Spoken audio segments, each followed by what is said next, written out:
chance of more rain on Thursday. I'm Mark Rosenthal for WSMN 1590 and WLMW 90.7 in Manchester. It's 3:05.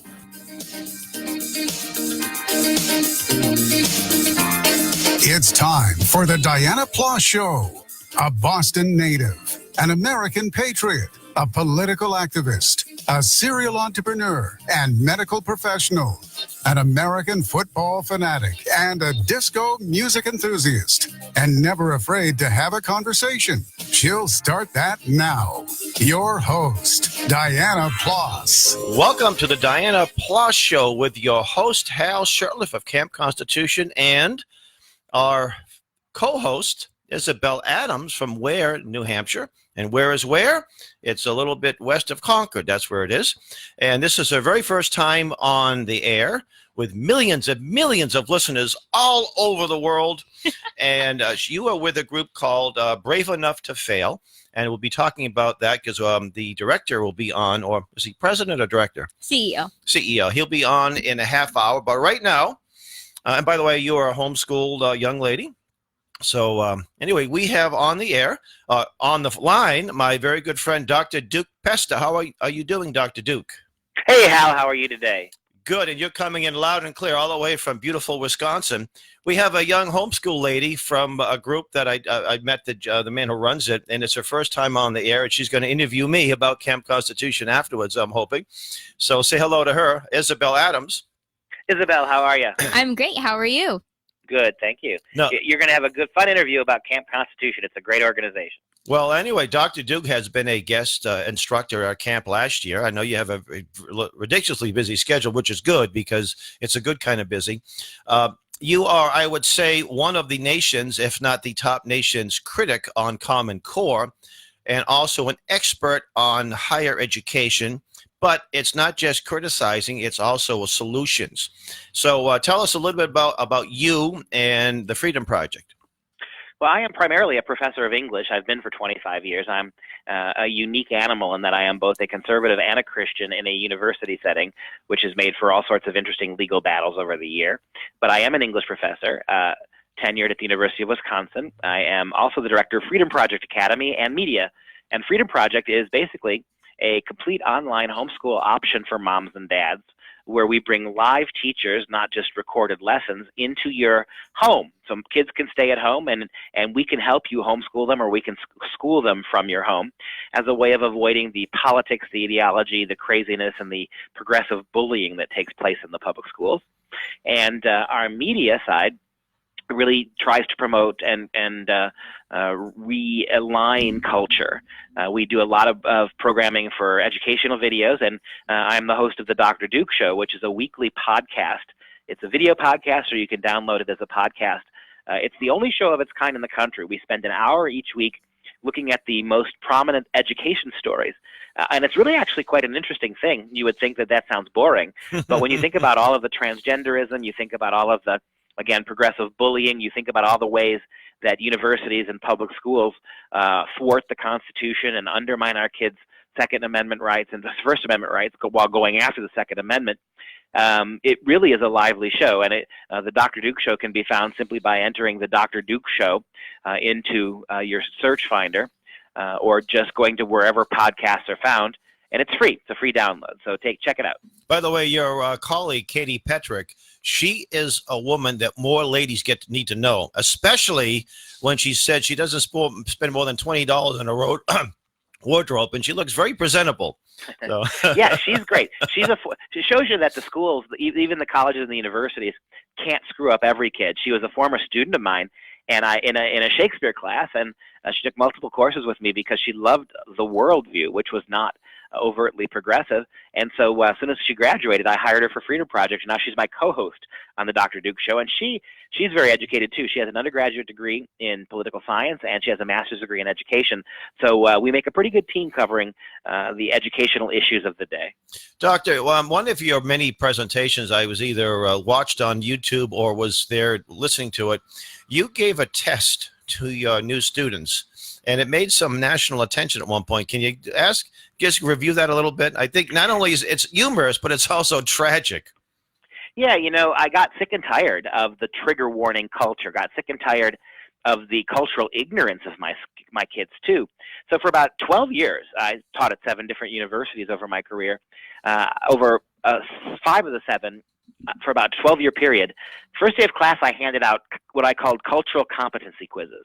Before I even passed out the syllabus or wrote my name on the board, I asked them 20 questions about basic tenets of American history and Western culture. And it was really eye-opening how ignorant our kids are. These are college-level kids. Mm-hmm. They don't know the first thing.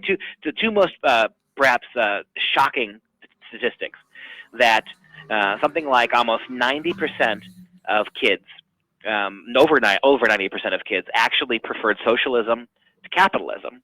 And when I asked them to define socialism in one word, I gave them on this test, about the vast majority of them, like 92%, described socialism as fairness. Mm-hmm. That's all they knew about it. Fairness. And when I asked them to talk about socialism, they knew nothing about the history of socialism. They didn't know the hundreds of millions dead in the wake of socialism. All they had been taught in their middle schools and their high schools and their universities, that socialism was fair and that capitalism was greedy. Interesting. And I guess they could have put in for an answer Bernie Sanders. That may have. Would you have given them credit if they put in Bernie Sanders? I would. At this point, I'd just be happy if they could spell Sanders correctly. I know there's a lot of folks that do these men on the street or woman on the street interviews, and they ask, "Who's the vice president of the United States?" Or "What's the last book you read?" And they're thinking, "Gee, I haven't read a book since I left high school, and that was 50 years ago." And it's not just the youngsters, of Isabel's age. It's people my age as well.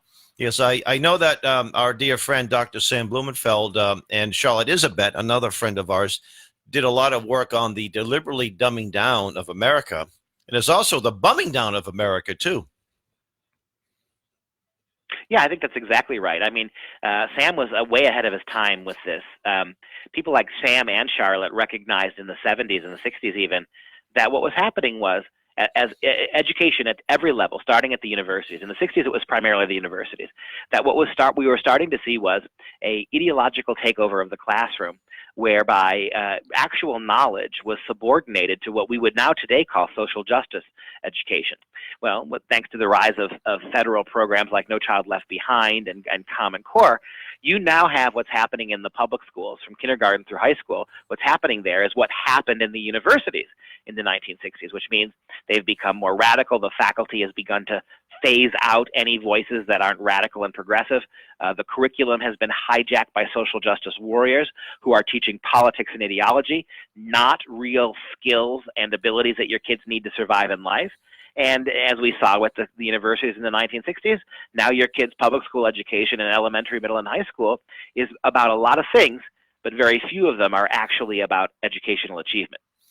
Can you give us a working definition of social justice? Because the word, terms are words, it's phrases are used all the time, and some people it sounds like a good idea. You want to have justice. Social justice is just the latest fad way of saying socialism. Mm-hmm. It is whether you call it liberation theology in the churches or you call it by a dozen other names. Social justice is radical left-wing political advocacy. It is collectivist, it is big government, it is anti-capitalist, it promotes a globalist, environmentalist agenda, not because they're concerned about the world or the planet, but because that's a good way to allocate resources and to tax carbon and to inhibit first world economies. It is radically atheist. In other words, you think about the major tenets of Marxist dialectic. When Marx finished his Das Kapital in the middle of the 19th century. All the major talking points of Marxist socialism is exactly what you will find in today's social justice, right? All of those things. And the latest iteration of socialism is what we would call social justice. Now, you mentioned that the Communist Manifesto is the most popular book in colleges today. Yeah, that book is ascribed and taught more than almost any other book. And it is remarkable because it's taught across all the disciplines, right? Sociologists teach it, economists teach it, English professors teach it, history professors teach it, philosophy professors teach it. And the irony of that is it's not any of those things. The book was actually written as an economic treatise. But as far as economics go, clearly Marxist economics has failed. Marxist economics has failed every place they've been tried. In fact, his economic book, Das Kapital, is as big and colossal a failure that of any major figure has ever attempted in any discipline. And yet, the book, for all of its economic failing, has caught the attention of social justice warriors. It's caught the attention of proto-Marxist English professors, historians like Howard Zinn, who want to undo the American freedoms and liberties guaranteed by the Constitution, have gravitated to Das Kapital. So the failed economist has become a hotbed revolutionary. I mean, Saul Alinsky, everything that he stands for, it goes right back to the communist revolution, goes right back to Das Kapital. And so Barack Obama, right, who is his mentor, Bill Ayers, the communist playbook. The unrepentant right, terrorist, yes. Exactly, unrepentant terrorist. So this is across the board. What we saw happen to the Catholic Church, Hal. I mean, this is a big thing. We look at the Catholic Church today and we see that it's pro-open borders, that it's anti-capitalism, that it's anti-West, that it's anti-liberty. And by the way, you happen to be a Catholic too, so I was raised. I was raised Catholic. I have a hard time associating with the organization, the institution anymore. I mean, they have so corrupted it. But what happened in the '60s was the liberation theology movement. And in the '60s, theologically, liberation theology was a fancy way of saying the Marxist takeover of our seminaries. And it should be pointed out, too, that the vast majority of molesting priests were the priests that went to the seminary because they were looking for a social justice education, right? That the church prior to the advent of liberation theology did not have anything like the kind of abuse going on. So in other words, you had a lot of young men in the '60s who entered the church to radicalize it. They entered the church not because they believed in its tenets or wanted to live by its principles, but they entered the church to subvert it with Marxist anarchist philosophies. That's the generation of priests that did the most damage in terms of sexual abuse. And it shouldn't be a surprise, right, given what Marxist creed preaches. Interesting that I do a number of radio shows over the years, and every now and then I'll get this. Someone will call in and say, "Well, the Constitution was written by Eurocentric males, 240 years ago, and it has no validity today, et cetera, et cetera." So I'd ask him, "Well, what if it was written by a Eurocentric male in 1848? Would it be valid?" "No, it wouldn't be valid." I says, "Well, thank you very much. You've just nullified the Communist Manifesto." And then they get really upset with you and call you names. And we actually have a class over the years at our camp it's called the 10 planks of the Communist Manifesto, as we should know what the enemy really is about. And we're reading it. We're not reading it to glorify it. We're reading it to say, hey, Marx said we have to abolish all eternal truths. He said the concept of marriage was a corruption. He wanted to have do away with property rights, do away with. He was a big free trader too, by the way. Isn't that interesting, right? Free trade. I thought libertarians were free traders. You see. Well, everything you just listed, Hal. Think about how far the socialists have won. Now they haven't gotten rid of free private property, but through all sorts of schemes, they've sure been pretty hard. Yeah, absolutely. Inherit. In fact. One of the planks is an inheritance tax, and while we can still die in this country, they'll let us die. They haven't outlawed dying yet. I'm sure they seem to see a lot of us die as quick as they can. You got to pay an inheritance tax in many cases, so you really can't say, "Well, when I die, I want to give my house I don't want to give it to my son. I want to give it to my neighbor," or what have you. Oh, you can't do that. So you can still die, but when you do inherit things, you're going to pay a tax, and that was given us by Woodrow Wilson, who also gave us the income tax, which is also part of the Communist Manifesto. You studied, Isabel, you studied the Communist Manifesto as a homeschooler? Not extensively, but we did go through exactly what socialism is and how it always leads to communism and the effects of that are. Yeah. So, and that was in the Becker program? It was. Yeah. I actually looked into that on my own just because I wanted to learn more. Because as soon as something grasps my interest in history, I'm all over it. So I just took a look at it afterwards, and I'm like, why do people want this again? Exactly. It's like killed millions of people and you want it here. No thanks. I'll take my chances somewhere else. That's right. I'll take freedom. Thank you. What was that? What was that? Obama's hope and change. He said, "I'll take the hope, Obama. You can keep the change." So, Duke, you also mentioned that 80% of Christian students that enter the state colleges, they will lose their faith within a very short time. Yeah, usually there's all different statistics and metrics for this, but generally speaking, yeah, somewhere around 8 out of 10, once they go, kids who believe in Christianity and take it seriously, go to church when they graduate, after 4 years in a major public university, they have almost completely walked away from that. And some studies have shown that it's going to be 4 or 5 election cycles, 20 years, as many as 20 years before some of those kids return. And you know what it is? It's life. When they get to the point where they have their own kids, when they're meeting their own mortgage payments and they're paying health care for their employees, then some of those kids come back. But it's a pretty powerful thing. But 20 years is a long time. It's a long time. And, you know, if Hillary Clinton, if the last election in 2016 had only been voted on by people 35 or under, I think that Donald Trump only would have won 1 state. And we would all be sitting in concentration camps, right? That's right. Pretty much. But you also said that your leftist professor colleagues gloat. I mean, this is like one of the greatest things they can accomplish is to destroy the faith of a young person.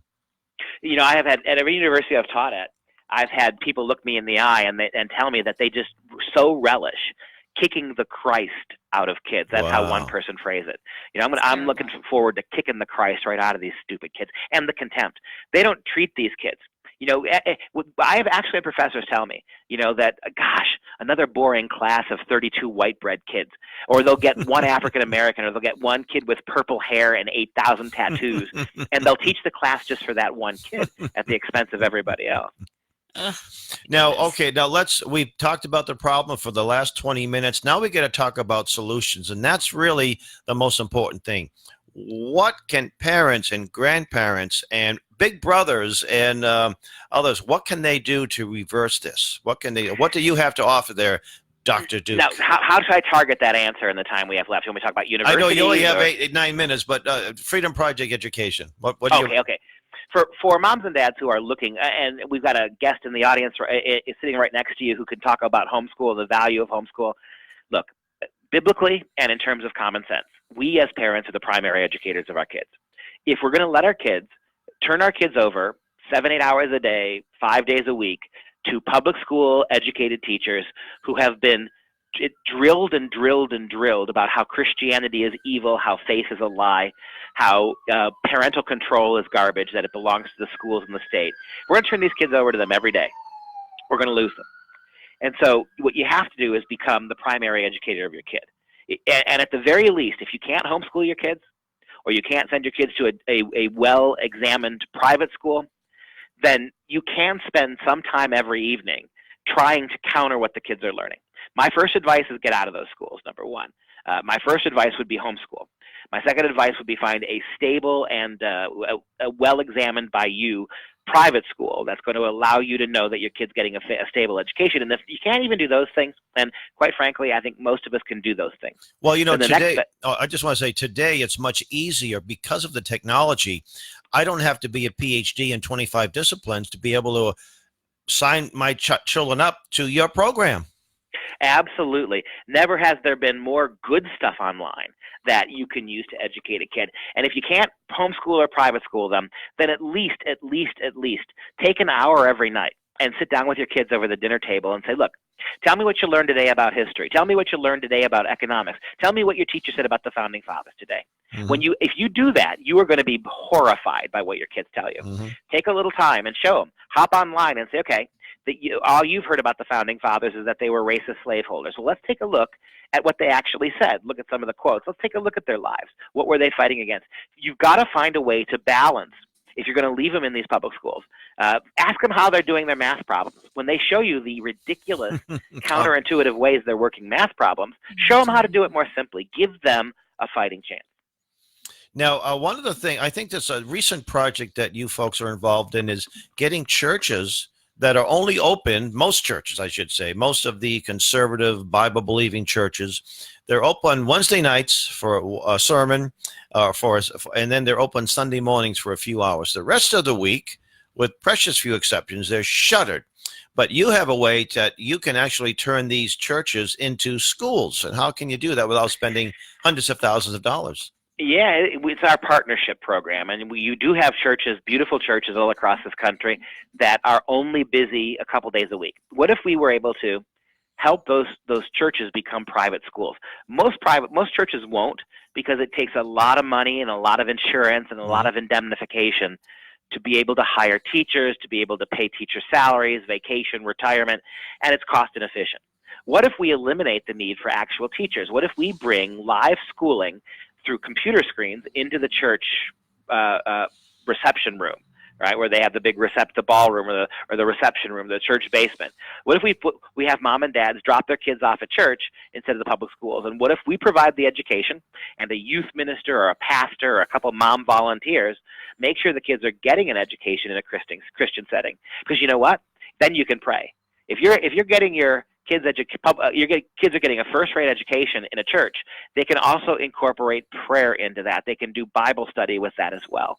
So it's really the best possible world. It's a way to make better use of church property and to reinvest education with a sense of God. That's what the founding fathers wanted. That's what how they learned that way. What if we went back to that model? It would be pretty easy, I think, to reverse a lot of this garbage with that kind of a winning strategy. In the few minutes we have left, what type of courses do you offer? We offer all the traditional courses. We are a classical school, which means we offer all the classical education. We're also Christian, so we teach. And when you say Christian, you're sort of Christ-centered, but not denominationally. We are centered. non-denominational. We would be hypocrites to help parents teach their kids their own ways, and then teach our philosophy or theology. Mm-hmm. So we are a biblical-based, Christ-centered school.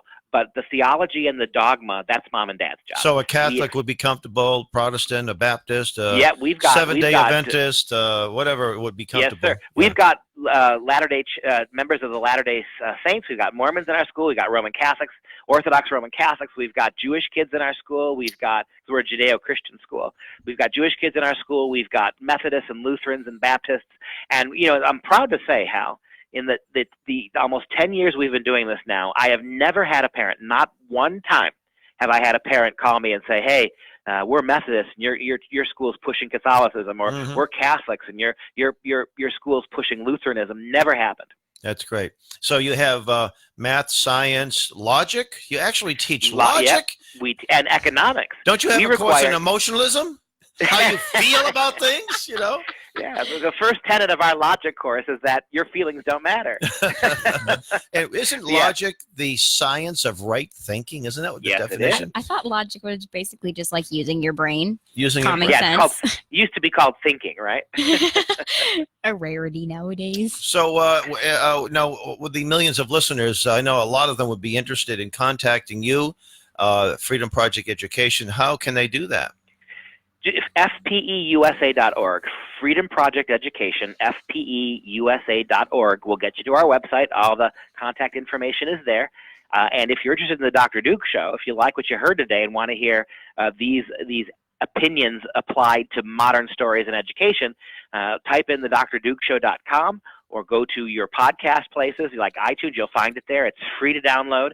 And pay attention to what we're saying. I think we're going to give you, as many people have pointed out, and I know this is true, Hal, as goes education in this country, so goes the future. Lincoln was right. Lincoln said that the philosophy of the classroom in just one generation becomes the philosophy of government in the next. And we're paying attention to all these elections and politics and all this other stuff while generations of our kids are getting educated in anti-American ways in the public schools. Well, Duke, thank you so much for coming on the show on such short notice. And listeners who are listening to the station, please, or on Facebook or on YouTube, wherever else, please get a hold of Duke and his organization. Thank you very much, Duke. We'll catch up to you soon.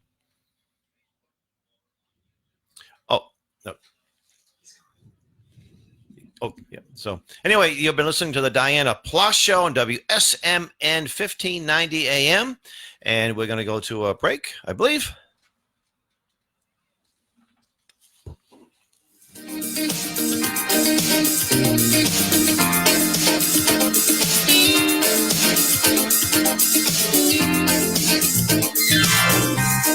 You know that the ice cream scoop can make a child smile, and that by slowing us down, the traffic light can keep us going.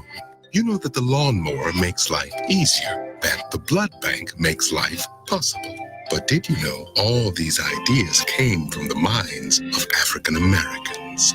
Support the United Negro College Fund, because a mind is a terrible thing to waste. Visit uncf.org or call 1-800-332-UNCF. Brought to you by UNCF and the Ad Council. Title Boxing Club in Nashua is the best and only authentic full-body boxing workout that changes your body, clears your mind, and completely engages your spirit. Their signature workout utilizes the fundamentals of a true boxer's workout, including proper heavy bag training to strengthen and tone your arms, legs, back, core, stamina, and confidence. Visit Title Boxing Club in Nashua at 8 Spitbrook Road, or visit them online at titleboxingclub.com, or call 603-484-4187. That's 603-484-4187 and begin today.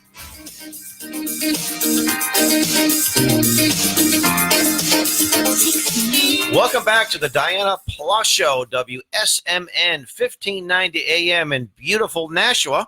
And I am with Isabel Adams, who has been on the radio for the very first time. And I think she's going to become a dominant talk show host probably in the next few years. And she'll finally look back at her first time on this nice little radio station. Anyway, I want to thank Dianna Ploss for giving me the chance to, for giving us the chance to fill in for her. It's about the second or third time. And on the line, we have Samson. Don't you love that Old Testament name? Samson Rakupi. I hope I get the right name there, Samson. I can help you out with that if you like. Okay. They used to call me Chopper in the Army, so it's for Choppy. And it's funny because my name is Samson and I have no hair. Oh, really? Well, that Yeah. Delilah, she really, and by the way, it was a Delilah that cut the hair. Who cut the hair? Oh, God. It was Delilah's this servant. is actually kind of funny, too. It's the opposite. When I joined the Army, I had a full head of hair. They cut it off, and that's when I gained all my strength. Well, I had a full head of hair when I went in the Army. I had to pay for my haircut, by the way. Those stupid basic training movies are not true. And I got out of the Army, and I said, I'm going to grow my hair back. And I said, this looks ridiculous. And I've been keeping it short ever since. But Samson is one of the organizers of this Straight Pride Parade.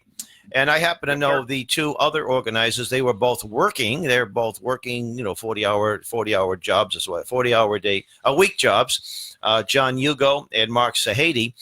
They weren't available, so I think we met each other. We might have passed each other at various functions. So, Samson, tell us a little bit about you, and then we talk about this phenomenal amount of media. I should say phenomenal. I've never seen anything quite like this. I mean, we got media coverage with our Christian flag issue, and I know there's a lot of support around the country, but there's also been a lot of bashing and a lot of vilification and death threats. So tell us a little bit about yourself, and then tell us about this Pride Parade, Straight Pride Parade. Well, my name is Samson. I appreciate the introduction. Just briefly, I am a Army veteran. I did deploy overseas and during Operation Enduring Freedom. I actually went to Africa, combat arms. I trained people before I got out of the Army. They were going to combat zones like Iraq and Afghanistan, and I was training them before they went overseas. It was a very serious job, And then I got out in 2008, and I worked in the IT industry from 08 to 14, and then from 14 to now, I've been a college student on the GI Bill, and I'm very thankful for that because with the GI Bill, I get guaranteed income when I'm going to school full time. Any veteran who has access to it should take advantage of it. It's a great, great program. I took advantage of that back when I got out in the early 80s. Yeah. I tell you, I don't know what it was like then, but they give me money for housing, and it helps me pay my bills and stuff. But as a result, I don't have to work. And so I've been able to just completely immerse myself in the activism scene in the Boston area and in the surrounding cities. And I tell you, I firmly believe that there is a serious Marxist threat to the United States. We can't be defeated militarily from the outside, so the answer is to rot us from within. And we have been seeing this play out for a long time now. And I decided to stand up for it some time ago, along with Mark Sahady and John Hugo, the president and vice president of Super Happy Fun America. And by the way, that's your web. By the way, I just want to mention that's your website, superhappyfunamerica.org, right? And It's .com. .com, and I have to say, there's some comic genius behind that. I mean, it's serious. This is serious business, but you're doing it with a big smile. In fact, you have a happy face on your website, right? Well, I tell you, humor is the only real way we could deal with it, because otherwise, if we take it too seriously, we just wouldn't be able to do it. I tell you, the amount of hate that we've received over the past couple of years just for standing up for our basic rights, and like the Bill of Rights and the Constitution and equality, we all stand for that stuff, and we still get bashed consistently. And the media does not report on it accurately. They take these favorable positions towards violent agitators that turn out in the streets, and nothing gets done. And when Mr. Hugo called me and said that he had this great idea for a straight pride parade, and he wanted to conclude it with a flag raising ceremony at City Hall, I was kind of shocked. I thought it was a great idea, but I do, like everybody else, was just like, wow, that's amazing, And the more he got into it, the more I realized how much of an opportunity this was to really, ignite a civil rights movement in this country. And so we're embracing the language of the left, and we're weaponizing it and using it against them. And we're doing it in a funny and lighthearted way, which is, I think, the only appropriate way to do so. And that's what's driving him crazy. You see, the narrative is, if you don't totally embrace whatever they have to offer, drag queens reading to little children. Right. And I know this is a family station, but some of these parades, these so-called gay pride parades, we see women who are walking shirtless, with showing their breasts that have been surgically removed. We see drag queens dressed up as nuns, mocking Christianity and the Catholic Church in particular. We see sadomasochistic men in leather outfits simulating disgusting acts. This is normal, and politicians in both major parties and even some of the lesser parties line up. We want to be part of this. We want to march with you folks. Right. And if you say, wait, and they're saying straight pride is somehow, that's repugnant. In fact, there was a editorial in there's a weekly newspaper that I pick up. I called the editor and let him know. I said, you need to get your facts straight, that these people do not hate homosexuals. In fact, your grand marshal is Milo. I have trouble with his last name. Yes. I have a problem too. I'm a big fan of him. And I still don't know how to say his last name appropriately. Yes, I think he's from England, but he's got a Greek sounding line. And my wife is half Greek, so I should do better with these Greek names. But Yiannopoulos or something like that, yeah. And you have a young man that I've known for a little while, Chris Bartley, who is a Republican Party activist from Cape Cod, who happens to be a homosexual. And he's sort of your a good friend. Yeah, he's sort of. So it's not about hating anybody, but it's about, hey, look why do we have to get? I mean, this rainbow flag. And I tell people it really is, it's honoring an anti-police riot that took place in Lower Manhattan, 1969 in June, and that's why they're celebrating June. It's not just because it's a nice time of year, things are in bloom everywhere, but they have a reason behind it. And it's, I was in downtown Boston a few days ago, and the Macy's department store had replaced the U.S. flag. They have a beautiful display of U.S. flags. No, they have a right to do that, by the way. It's a privately owned company or whatever. Then they replaced it with rainbow flags 2 days before the anniversary of D-Day, the 75th anniversary. Can you have waited at least long enough? Right. And, you go into the TD Bank and you put your debit card in, and we're proud to celebrate Pride and this and that. I mean, why do I have to? I don't see them on Christmas. Oh, we celebrate the birth of Jesus Christ. Oh, on Easter, this is Easter. It's the season of Easter. We're celebrating the resurrection of the Lord and Savior. How come we don't see that in corporate America?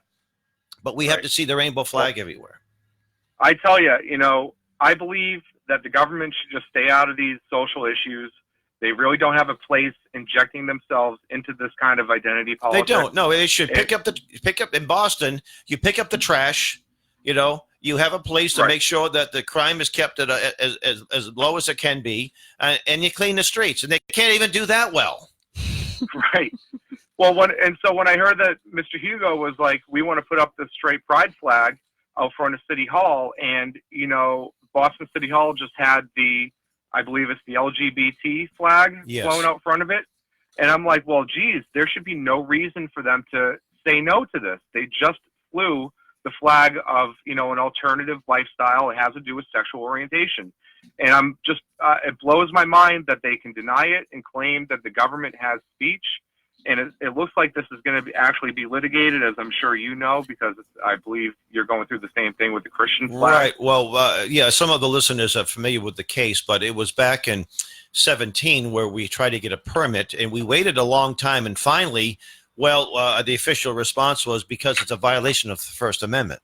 And just to let you know, there's a public access flagpole where private organizations can request a permit. The permit is supposed to be more like a traffic cop. We don't want 20 different groups showing up at the same day. And he would have a little ceremony and fly a flag. And we have the homosexual flag. We have the flag of communist China on there. And I guess that's accepted speech. And not only is it accepted speech, but city-approved speech, but they have city officials that will participate praising the communist revolution that killed about 40 million people. You imagine if it was German Day and they had people praising Hitler and the millions of people that the Nazis killed, and then you have the flag of communist Cuba, and there's lots of Cuban people that probably living in Boston that fled the dictatorship. And the only thing good about Cuba is if you are an antique car aficionado, the whole country is loaded with them because that's all they have. They don't have anything new down there. And they've oppressed people, and they've murdered people. They bring drugs into our country. They had Cuban soldiers torture Americans during the Vietnam War. And here we are flying that flag. Hooray for Cuba. But they denied us, and we think we'll win our case. Then I think when we do, they're going to stop doing it. And I thought, well, I want the victory, but that's it's like in hockey, you get 1 point for a tie, right? So Pretty much. It's probably what's going on. So tell us, you had a couple of personal stories that you spoke to me about on when we spoke a few hours ago. Sure. And we're talking about a whole lot of heavy stuff here. We're supposed to be talking about super happy, fun stuff. and I hope we can get to some of that stuff too at some point, but let's talk about a little bit more of the heavy things. I'm a free speech advocate. I do believe in equality. I want everybody, all patriotic Americans, it doesn't matter your race, orientation, belief system, as long as you don't want to use violence against others to achieve your goals. Or coercion. We want you to turn out to our events. And we say these things, and violent masked agitators show up. They identify as Antifa. They call us terrible names. And they use violence to destroy our sound equipment. And twice now in the past year, after these rallies that are conservative and libertarian in nation, I've been assaulted by these people. The first one was in Providence in a crowded shopping mall by a group of people approached me from the front, brazen, broad daylight, crowded place. They distracted me from the front. Some guy hit me from behind with a bike lock. And then it's all on video. He got chased down on video, got arrested. When he got dragged outside, people were demanding the police to let him go. Like he didn't do anything wrong. They were accosting the police.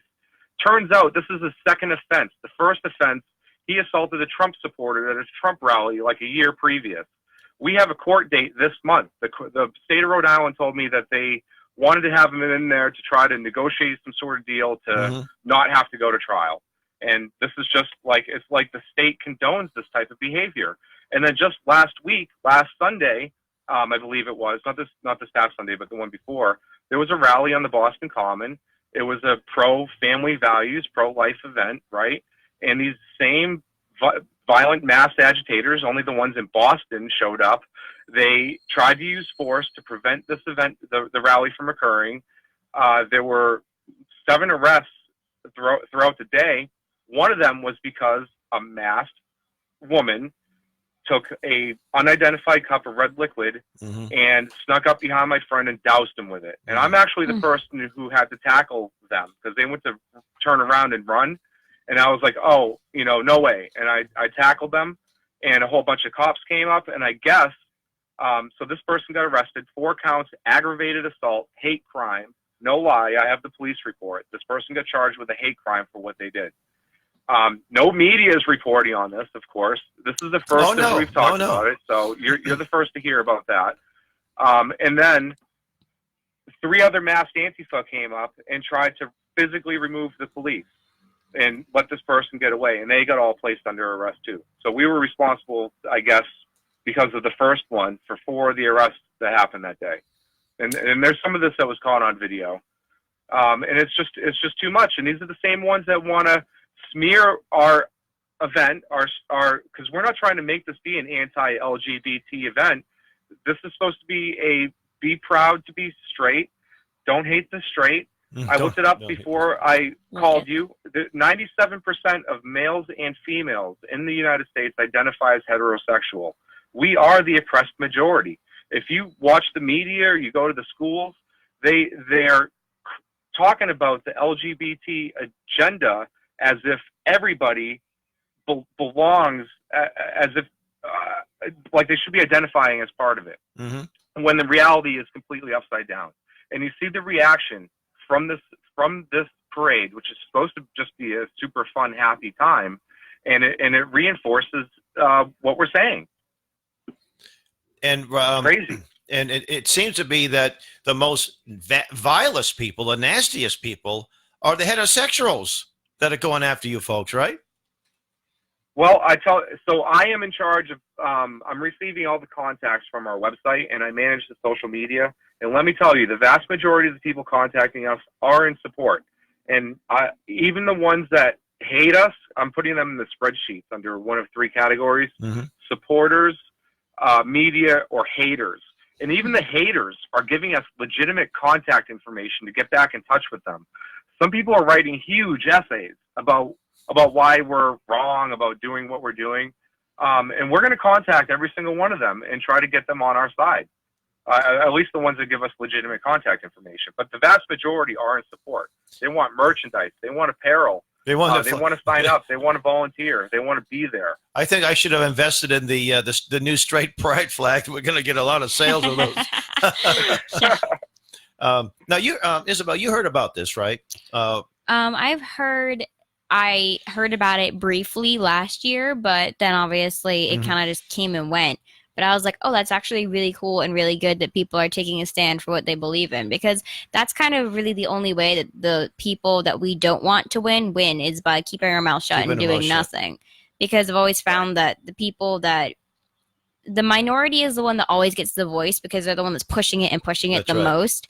But if the majority decides to stand up and plant their feet and go, no, we're not moving, so you move, they'll eventually back off. Yeah, that's been kind of my observation. And I see this, they talk about bullying as a bad thing. I've always hated bullies. When I was in the elementary school, I was a little bit bigger than some of the students, and I would defend the weak against the bullies. And that hasn't changed, whether it's physical bullying or whether it's cyberbullying or whether it's just, just bullying in general.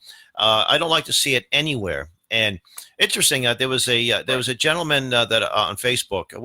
He lives in Lexington, and he's a leftist. He may be he may be homosexual. I'm not sure, but I think he is. But we seem to respect each other. He said, "Why are you supporting the straight pride parade? And if you are, why?" And I said, "Yes, I am. In fact, I got a hold of John and Mark, and I said, sign us up for a float. We'll probably have a nice vehicle with a wrap that says Camp Constitution with pictures of the founders or whatever, and we're going to be handing out constitutions. We're going to have a big Christian flag that we're going to carry in this parade." Nice. I said, but the reason why is because we're counterpunching the cultural Marxists. That's the reason why I think people should get involved. And I also, you politicians and you media people, you're responsible. You are partly responsible for what could have happened 2 years ago in Boston when there was a free speech rally, and the narrative was these people are anti-Semites, racists, Klansmen, and neo-Nazis. They have ties to the folks that had their rally in Charlotte. North Carolina. Yep. They had no connection, and anybody who could have simply went to the website of that group, that were a bunch of nerdy libertarian students from Fitchburg State University, but instead they played the race card and the hate card, and thousands of people showed up, Antifa people showed up looking for blood. They were looking for racists. They had a handful of people that were, a collection of, a couple libertarians. There was a fellow running for the Senate. There was this couple. Can I tell you a little something Sure, about that? Absolutely. So I contacted those organizers because I went on the website and I saw the statements they were making, and I'm like, these guys are nothing like what they're being portrayed. And I was running for Congress at the time as a libertarian because, that's what you do when you're an activist. Mm-hmm. And I contacted them and I said, you know what? I want to stand with you guys on the bandstand that day. And they made me one of the headlining speakers after Gavin McInnes and all the other or Augustus, whoever it is. Once they got canceled, they made me one of the headlining speakers. I was famous the next morning. Like NBC was calling my mother looking for me, right? As I was walking out the door to go do my very first TV interview, the political director of the Libertarian Party called me up and said, if you go do this, you can't run as a libertarian. That's surprised. how bad the Yep. party is. I actually resigned. I was communications director as of yesterday. And the Libertarian Party in Massachusetts made statements without us actually agreeing to it. And they wouldn't retract them, and I ended up resigning in protest over it. So, That shows you that the Libertarian Party has not so libertarian anymore. And every single time the Republican Party has stood up for us and what we're doing, even though, I identify as a different party, or, philosophically, I meet a lot of libertarians that are registered Republicans, Mm-hmm. and they're always standing up for us consistently. Can I go ahead? I'm sorry. No, go ahead. Anything you want to say? It's your time here, brother. You're the one that took the time out of your busy day. We're advocating on behalf of straight people. We are the marginalized majority, if you will. We're not hateful people at all. All we want to do is go out and have a super happy, fun time. Heterosexuality is natural and normal. On August 31st, which is the day that we're seeking, the city doesn't want to give us the permit. They're not very happy, at all. They're not super happy fun either, are they? We've made them very sad over this. We're trying to get the permit for the 31st. People are planning to come out. There are a lot of people who want to have floats. We're inviting everyone. We don't want to. We're non-discriminatory at all. And by the way, as a parade organizer, you have the right to exclude anyone you wish. And I'm sure there are some people that you will exclude, like the neo-Nazis or the Ku Klux Klan. In fact, those are not super happy, fun groups at all. They're not. That's right. They don't qualify. Right. That's right. But, the Antifa stands for anti-fun, and they're not allowed either. Like that. The various gay prides that they have around the country, they've excluded gays for Trump. They have a right to do that. And I'm sure they don't have I'm sure that the Fundamentalist Baptist Church of Boston, I'm sure they won't welcome them passing out Bible tracts at their parade. So they have the right to exclude the folks in South Boston, the St. Patrick's Day parade. They were forced back in the 90s, again, it was a lower court decision, to have an organization that just was created 2 days before the parade. And after that, they won their case in the U.S. Supreme Court by unanimous decision. It's all about freedom of association. We have the right to associate. Let me tell you. Yep. Sorry, I don't mean to interrupt. Oh, no, we have already been contacted by groups who are like, if you do not exclude non-straight people from your event, then we don't want to attend or have a float or have any representation. And we've already told them, sorry, we are all-inclusive. We are diverse. This is not an anti-LGBT event. This is just a pro-straight event.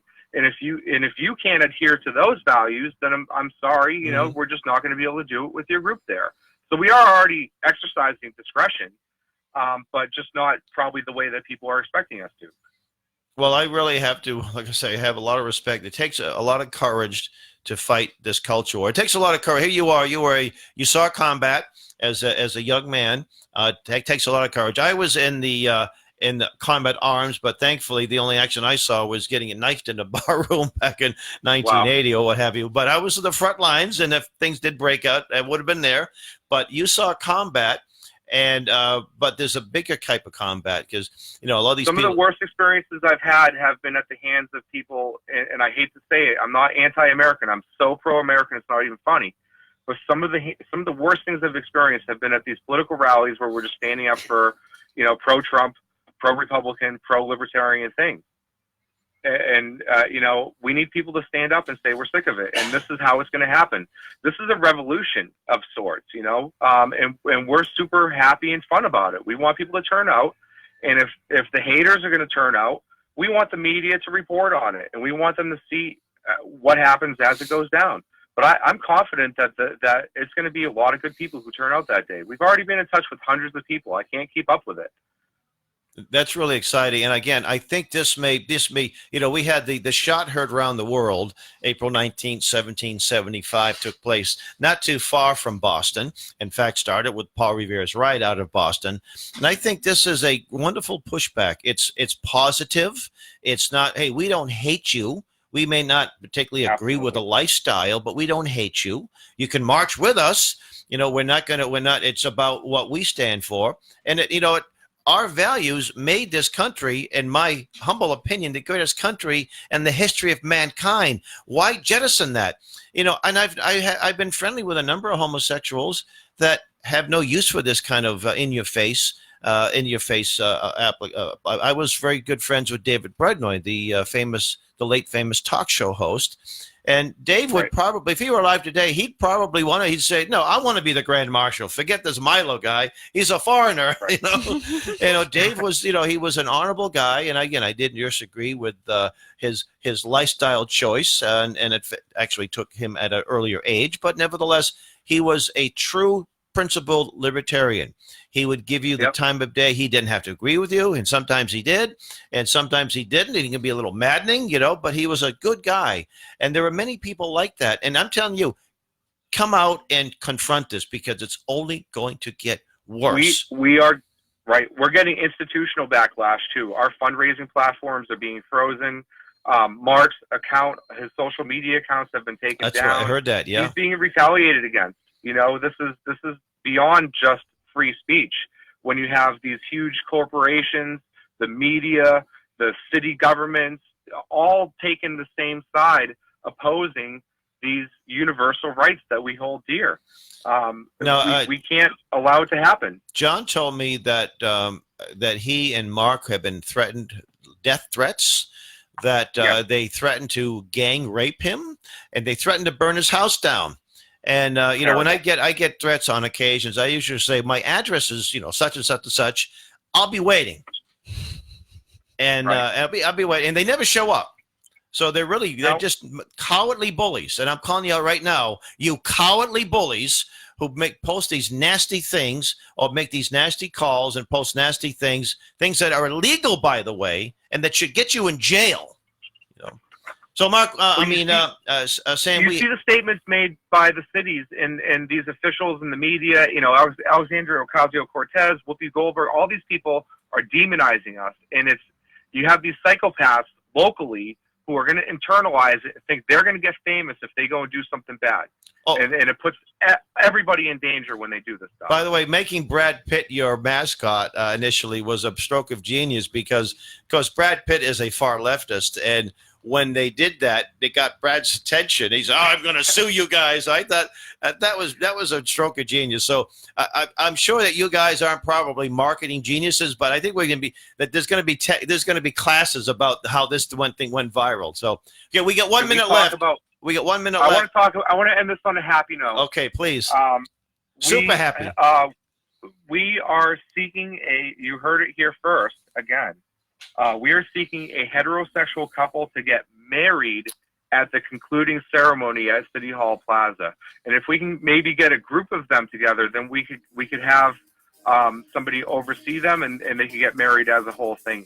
This is going to be history making right here in the city of Boston. Like you said, where the shot heard around the world occurred. This is a very, very similar thing in today's day and age.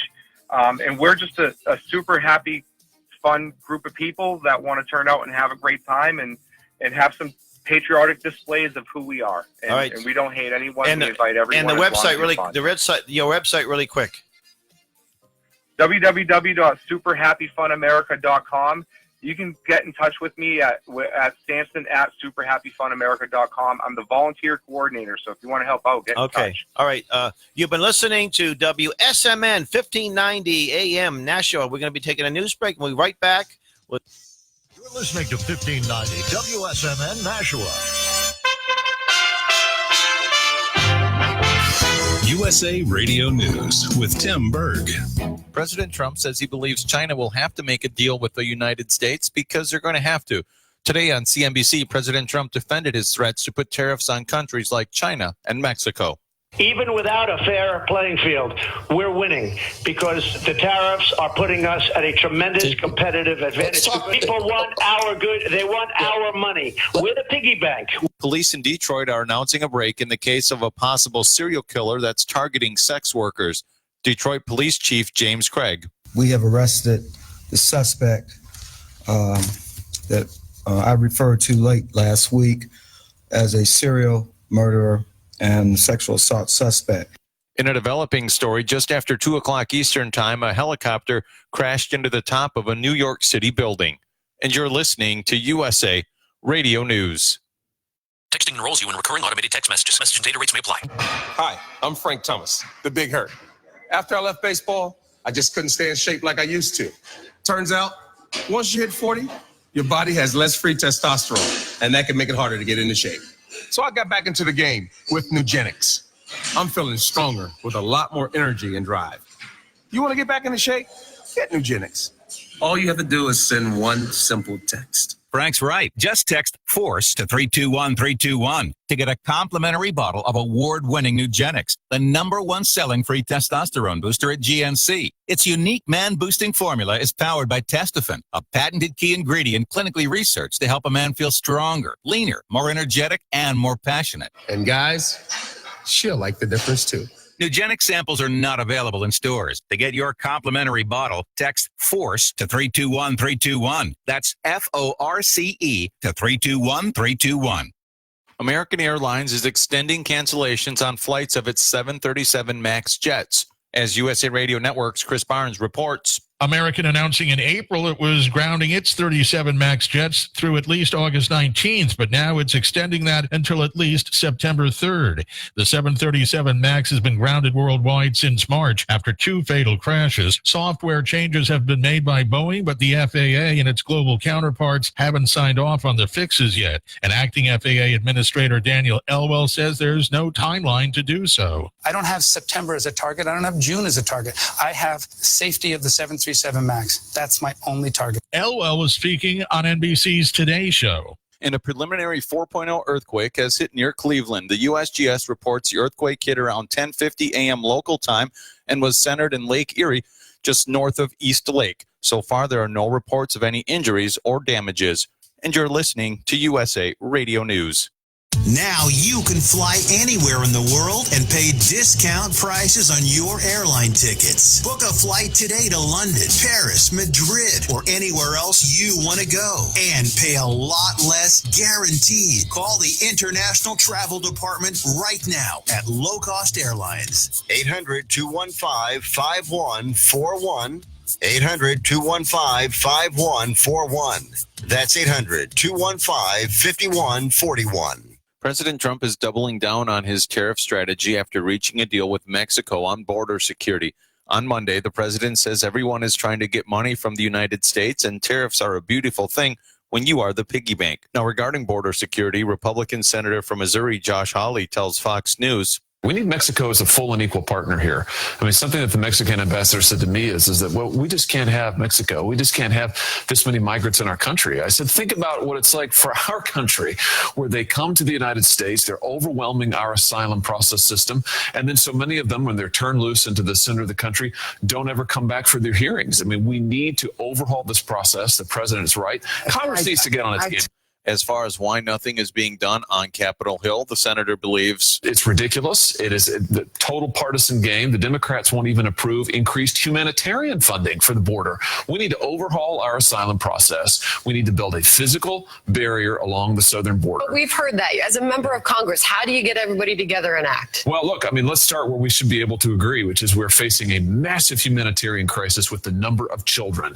Look, these cartels are using children as human shields on the border. I mean, let's just get this fact out there. Every footstep on that border is money for a Mexican drug cartel. That alone ought to be bipartisan reason to act. We need to protect the children who are being used by human smugglers as human shields. For USA Radio News, I'm Tim Berg. Hi, everyone. I'm Mark Rosenthal. Here's what's happening for southern New Hampshire overnight. Mostly cloudy and buggy. Showers and storms moving through, some with heavy rains. Temps in low and mid-60s. The rain will end by noon tomorrow. Some afternoon clearing possible. It'll be breezy. The air mass drying out. Temps near 80. Wednesday, sunny, beautiful, low 80s. Chance of more rain on Thursday. I'm Mark Rosenthal for WSMN 1590 and WLMW 90.7 in Manchester. It's 4:05.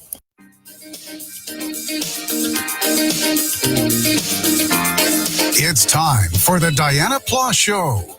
A Boston native, an American patriot, a political activist, a serial entrepreneur and medical professional, an American football fanatic, and a disco music enthusiast, and never afraid to have a conversation. She'll start that now.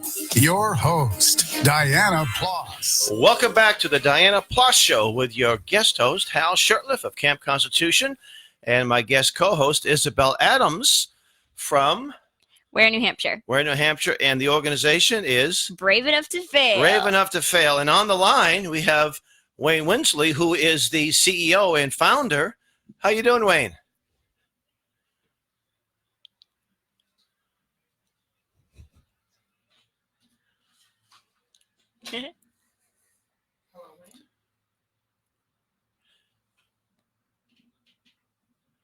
Are you out there, Wayne?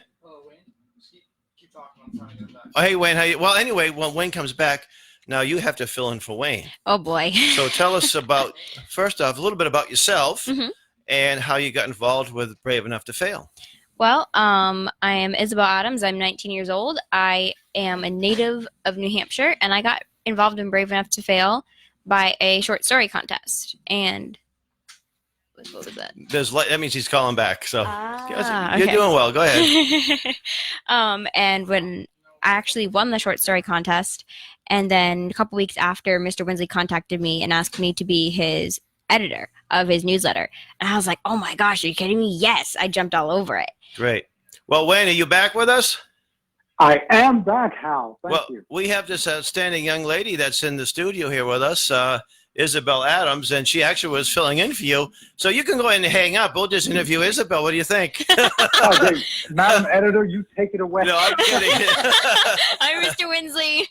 How you doing? Good. I was telling Isabel that this is the first time she's been on the radio. She's doing a fine job.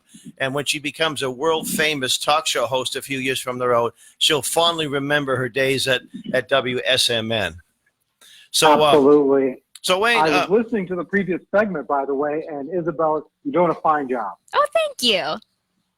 So, Wayne, I think I met you on the campaign trail when you ran for Congress, and just met you a few days ago. I mean, had a nice meal with you down in Concord, Connecticut, where you're from. But tell us a little about your background and what got you to become the founder of this incredible organization. Absolutely. Well, to give you a little background, I'll tell you a little bit about myself in a nutshell. I'm the product of a single parent out of Cleveland, Ohio. Not my mother or my grandmother, but I was raised by my great-grandmother. Wow. And yes, and I tell students, the woman that raised me was born in 1911. Wow. And she raised me until she couldn't take care of me anymore. I ended up in the social welfare system. And along the way, I failed 8th grade the first time around, and the second time around in 8th grade, I pretty much gave up on school. I all but dropped out. If you add up the days that I went to school that year, stayed all day without skipping a class, it would add up to about 2 weeks. So I was this 14-year-old black kid walking around the streets of Cleveland, Ohio, shoplifting to live and to eat and things like that. A lot of days I didn't know where my next meal was coming from, but I was on a fast track to one of two places, prison or the cemetery. The cemetery, yeah. And what changed for me was a message that I inadvertently heard. The person wasn't even talking to me. A friend of mine, his dad, was talking to him about his report card. He was disappointed with his report card. And he said to his son, his name was Rick, he said, Rick, always strive for excellence.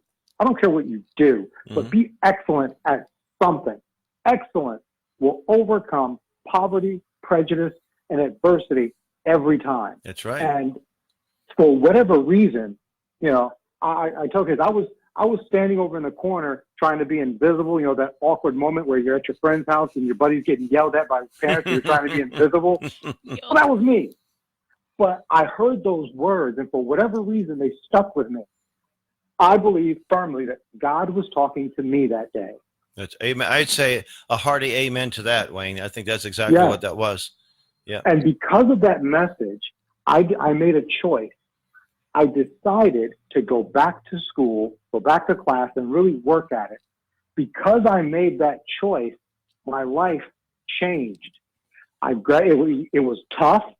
You know, I'd been not paying attention in class and for the better part of a year, but I managed to graduate. I served my country honorably in 2 tours in the United States Navy, went on to become to enjoy a 20-year career as a radio broadcaster, and was blessed enough to be chosen and nominated to run for U.S. Congress in the state of Connecticut, where I met one Hal Shurtleff on the campaign trail. So I'm living proof that a message can change the trajectory of a child's life. And that's why I've dedicated the rest of my life to making sure as many folks, as many young people get this message as possible. Well, enemies of freedom have long said, whether it be Hitler or Lenin or Stalin or others, give me the children. And I don't care what you say, because I will control the future.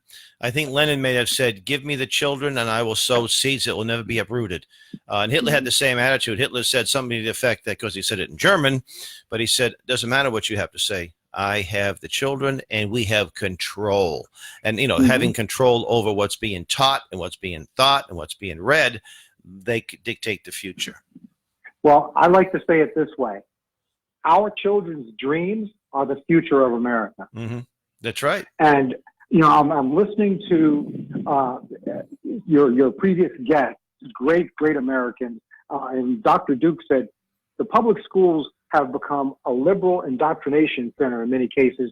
And Brave Enough to Fail counters that by honing in on the one thing that's almost impossible for socialism, communism, totalitarianism to stamp out. And that's this: the God-given desire of individuals to achieve their dreams.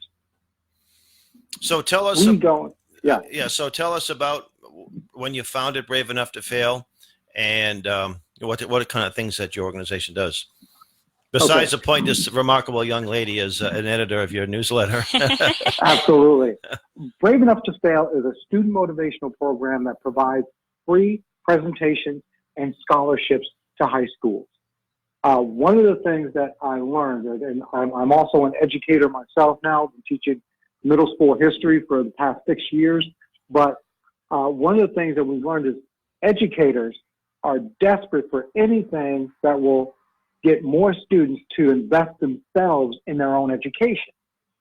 And the schools that need things like that the most, especially many of our struggling inner city schools, our underperforming schools, they have zero money to pay for stuff like that. So being the capitalist that I am, I saw a problem and I came up with a solution. We provide our motivational presentation to students. Our keynote presentation is Be the Boss of Your Dream. We simply let kids know that you and your dreams are important. You are unique, and in all of human history, Your fingerprint, your DNA has never occurred before in human history, and it never will again after, which means you can touch the world in a way that only you can. But you have to have the courage to go after the dreams that are in your heart. And what's the Bible say? You are fearfully and wonderfully made, right? Exactly. And that is the crux of our message. But since we're in the public school system, I just don't say God. Right. But that is the message. Now, Isabel, you won an essay contest? Short story contest, yeah. What was your short story about? It was historical fiction about a young Indian girl, Native American, a coming-of-age story where she had to prevent her tribe from going to war with another tribe and try to come to a peaceful solution with the help of the spirit of an ancient warrior who passed down his honor and his abilities to this young girl. Because I don't know if I alluded to it in the story or not. It's been a while since I've reread it. But he had the ability kind of to just make a big situation kind of temper it down, had the ability to kind of calm people down and make them see sense, which is something that's actually desperately needed today. That's correct. Absolutely. And so how many schools have you been in over the years? And how old is your organization? We got our 501c3 in October of 2015. So we're still a baby nonprofit, but we've already spanned the country. We've been as far, we're based in New Milford, Connecticut, but we've been as far away as Grandview, Washington. Wow. In Washington State. That's the other side of I-90, right? Interstate 90. And we visited West Virginia, Georgia, Massachusetts, obviously here in Connecticut, New Jersey. Right now, we have a waiting list of schools and school districts across 26 states that would like the Brave Enough to Fail program. And let's say that there's some parents are listening that might be interested in prodding their students' teachers. What can they do to help make that happen? They can obviously make a donation. We're a nonprofit at braveenoughtofail.org. But they can get the word out. Local businesses, their businesses, their employers, things like that. Let people know, support this organization. Our mission, quite simply, is increasing student achievement by inspiring young people with the courage to pursue their dreams. And we have an overarching mission, if you will, Hal, because I love America. And I want to leave it even better than when I found it. Well, by increasing student achievement, what we're doing, we're strengthening America by cultivating a new generation of leaders, creators, and achievers. Yeah, one of the most important things that we, as parents and grandparents, is to pass that torch of liberty and knowledge and understanding to the next generation, because it just takes one generation, then it'll be gone. Right. And so parents out there listening, what are you doing where's your legacy of liberty? You might buy Mark Levin's books on Amazon. That's not enough. Listening to talk radio is a good start because you get great information, but just listening to talk radio isn't enough. Just reading books isn't enough. It's getting out there, getting that shoe leather worn out, and working with guys like Wayne and myself and many others that are trying to make it and have some success and great impact. Now, you happen to be 19 years of age, and you probably, because you're a believing Christian, and you were going to a public school at one time? I've actually never been to any sort of school except for in my house. So my kitchen table was my school desk. Well, you know something, I told all my children that you'll never set foot in a public school, but that wasn't true, because there was a church service being held at a public school, and we went in there on a Sunday. But you know something, there are some good people in public schools, and last year we had a chance to donate 1,200 Constitutions to the Concord, New Hampshire Public School Department. Oh, wow. And so and I actually spoke to a 5th and 6th grade group, two groups in I think it was Litchfield, Connecticut, about 4 or 5 years ago. And the lady who invited me, she was the head of the parents teachers group. And she said, Hal, I'm pulling my children out. This is the last year because of Common Core. But I want to get my licks in. I want to invite you. And I was able to speak to 2 groups, some parents there too, on the Constitution. I brought my friend Tom Moore, who he strums his guitar at Campfire. We sang the Constitution song.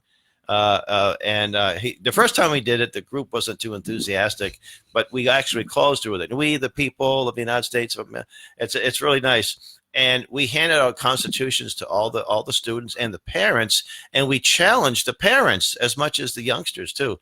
And it was very gratifying. And that was the last time I was ever invited back. But I said, when you talk about the Constitution, it's impossible not to say about the founders' worldview. And it was not atheist. They weren't Muslims. They weren't pantheists. They weren't Sikhs. They were Christians. And so we use the term Judeo-Christian because Christianity got, started from the Jewish tradition. And we use the Old Testament, or what we call the Old Testament. The Jews call the books of Moses and the Torah, prophets. yeah. The prophets. So you have to. It's almost impossible not to teach history without mentioning God in it. So we were able to do some of that, and the concept of absolutes. And when the founders wrote something, they pretty much meant what they said in the Constitution. And if you don't understand some of the language, this is a little archaic, it's easy enough to, you go to your little smartphone and put in that archaic word. It'll give you a pretty good working definition if you have a trouble with a few of them. But the term shall not sounds pretty clear cut to me, whether it was said 240 years ago or was said today. Shall not. Congress shall not. It's pretty simple. So give us some examples of some of the essays you've received over the years. Oh my gosh. Well, you're talking about 2 different things. Okay. For the short story contest, which Isabel was the winner of our 17 and under category, is really just that. They're fiction short stories that are sent in by students, by adults, because there's 2 categories all across the country. And we're in the midst of one right now, which is going to wrap up on June 15th. So if you want to enter, the prize is $1,000 for the best short story submitted by an author 17 and under, $1,000 for the best short story submitted by an adult 18 or over. And it's 10,000 words or less, any genre except erotica, and you have a chance to win. Now, the essays, which we do get, go with our scholarship, because in addition to giving a message of empowerment and inspiration and motivation and personal freedom to students, what we also do is we give 5 $1,000 scholarships that are designated to the students at the schools that we serve. So, and part of the qualifying process for those are essays, an essay telling us what's your dream, what's your plan to get it, and what are some obstacles that you have to overcome or have overcome.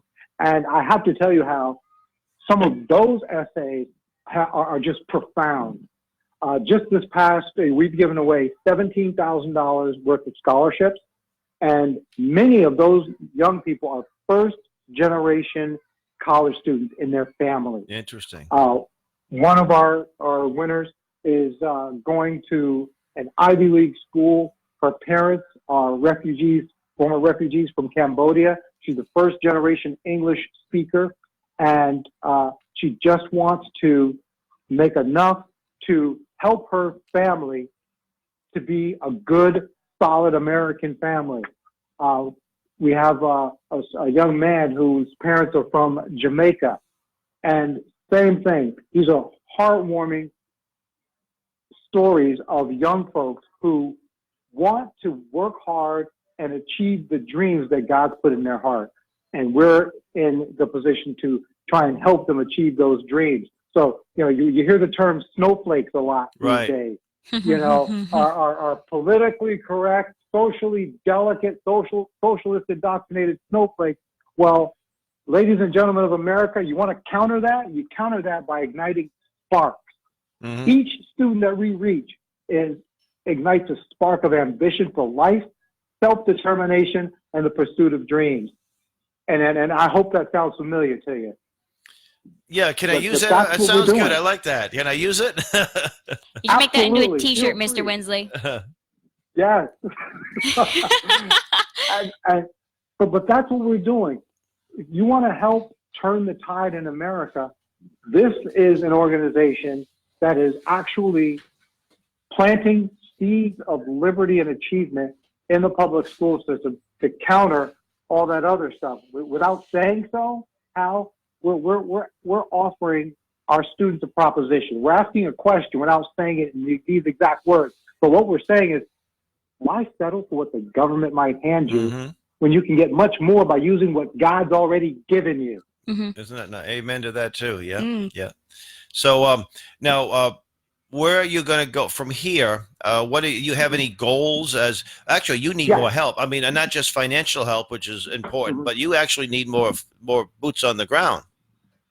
Yes, like I said, we have a list of schools and requests across the country, 26 states in all. So, in addition to our summer fundraising goal, we're trying to raise $650,000 to help us deliver this program nationwide, but also we need a network of folks getting the word out and letting people know in the communities, like-minded Americans who are interested in preserving the freedoms that we enjoy, let them know so they can get the word out and support this organization in any way they can. Let me challenge the listeners and the viewers who might be living in Greater Nashua or watching this on Facebook or on YouTube or Podomatic, as we will put them up in the next few days. We have people from all over the United States that have time. Some of you might be retired, semi-retired, or you may know somebody that has the ability to replicate what Wayne is doing. Please step up to the plate and help this man's important work. You can turn off the baseball game. I don't think Tom Brady's going to be too upset if you miss a football game. In fact, he actually gave me permission, to let people know that you don't have to watch the football. I'm kidding, of course. I'm a huge Tom Brady fan. You can still have time for your football and your recreation, but you also have time to save this country and save the next generation of young people. Absolutely. Let me make it a little bit more immediate for some of your listeners. Two of the schools that we would like to visit in the next school year, the 2019-2020 school year, Nashua High School and John Stark High School. Isabel, you might know where that is. That's like 5 minutes from my house! John Stark's one of my heroes, by the way. You know who John Stark is, right? Yes, I do know. One of my heroes. Yeah. So we are really trying to reach as many folks as we can. We've already brought this message to over 10,000 young people, and there's so many more that we can reach. We just have the resources and the support, both monetary, but also, as you said, boots on the ground, volunteers helping us coordinate as we move into different communities. Okay, so how can the millions of listeners and viewers get a hold of you?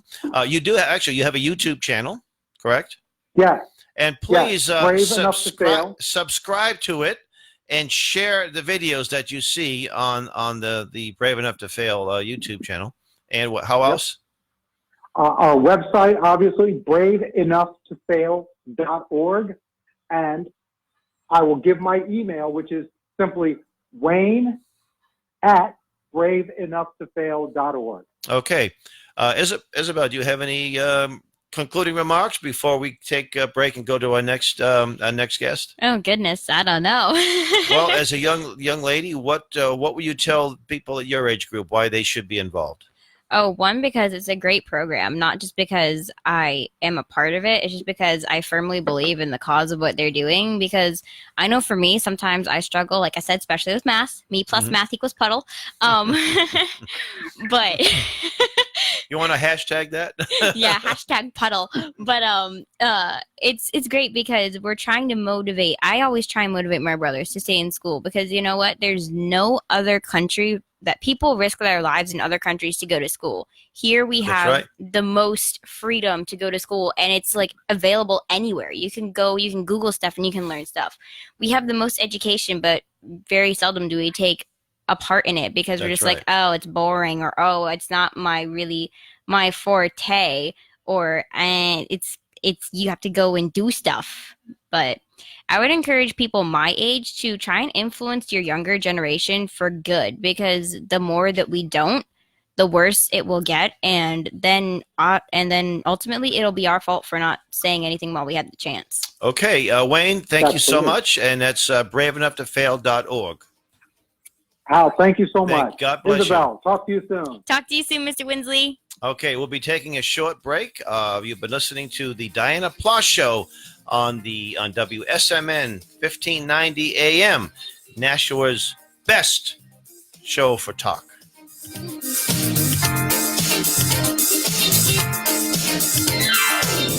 We've been talking to people about the work being done at Child Fund, an international organization devoted to helping children living in poverty. Here's what they had to say. Child Fund is there. They've been there for 70 years. I love the work that they do by building a school where girls can get an education and not have to be married off at such a young age. It's amazing that Child Fund is caring in that way. They always seem to be looking for a long-term solution. Visit childfund.org. Child Fund. Innovative solutions, one child at a time. Title Boxing Club in Nashua is the best and only authentic full-body boxing workout that changes your body, clears your mind, and completely engages your spirit. Their signature workout utilizes the fundamentals of a true boxer's workout, including proper heavy bag training to strengthen and tone your arms, legs, back, core, stamina, and confidence. Visit Title Boxing Club in Nashua at 8 Spitbrook Road, or visit them online at titleboxingclub.com or call 603-484-4187. That's 603-484-4187 and begin today. Cancer is a big idea for a small child. She dreams of being a figure skater. We're trying to figure out what to do next. Each school day, 2 classrooms of children are diagnosed with cancer. The doctor said there's hope. I'll be brave, Mommy. If I could just take her place. It's okay, Daddy. Only research cures childhood cancer. Give today. You can help fund this life-saving research to conquer childhood cancer. Visit curesearch.org today. Hi, it's Lisa Rick with the Not So Legally Blonde Show. Listen to me live on Tuesdays, 3 to 4 on WSMN 1590.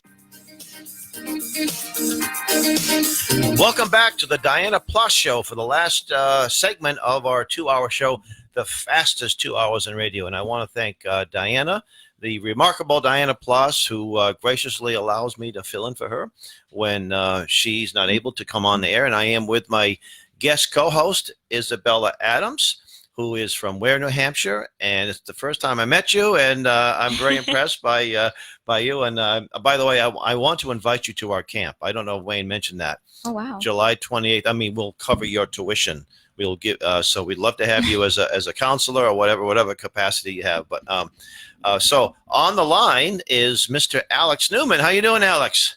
I'm doing great. Thank you very much for having me, Hal. And is Isabella?